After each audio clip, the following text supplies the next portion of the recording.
Peace. I recently had a bill with a queen about ontology, which is the philosophy of beingness or what it means to be and exist. And in part of that bill, we discussed dichotomy and dichotomous thinking. And I wanted to take a moment to elaborate on that specifically because not only is it important, but there's many people that think dichotomously and don't even realize it. And it is because of that dichotomous thinking that we oftentimes find it challenging to unify as well as simply elevate our consciousness beyond thinking in contrast, division, and opposites.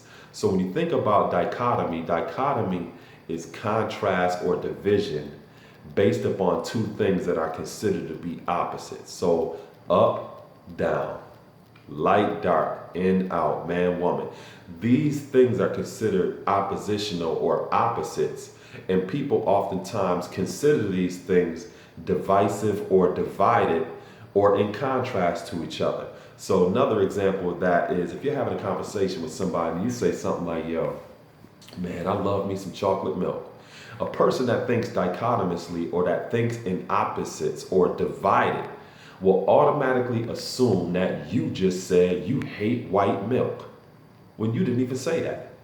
Sometimes people may even respond that way. If you say, man, I love me some chocolate milk, they may say, oh, you hate white milk? What's wrong with white milk? And you sitting there thinking like, yo, I ain't say nothing about that. Shit, I like all kind of milk. I like strawberry milk. Banana milk is pretty good. But because they think dichotomously, they automatically assume the opposite.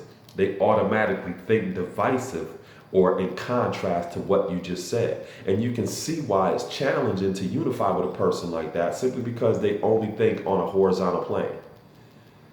They don't think with an elevated consciousness to automatically consider, yo, man, they may like all different types of milk too. They don't even think enough oftentimes to ask you, what do you think about other milk?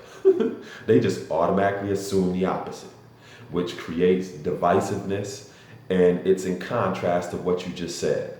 So one of the things that's important to keep in mind is when you see a person that thinks dichotomously, sometimes it ain't nothing you can do about that. If you say up, they're going to automatically assume that you just said down. If you say in, they're going to automatically assume that you hate out. If you say light, they're going to be thinking about darkness.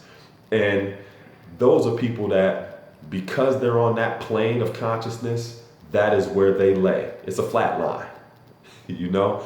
And it's a flat line when it comes to unity. It's a flat line when it comes to collective work and responsibility. It's a flat line when it comes to equality or equity. And these are people that you are not able to work with because they're not interested in working with somebody that is considered opposite or opposed to what it is that they think. Now, you also have people who may be open-minded to consider things beyond contrast, division, and opposites.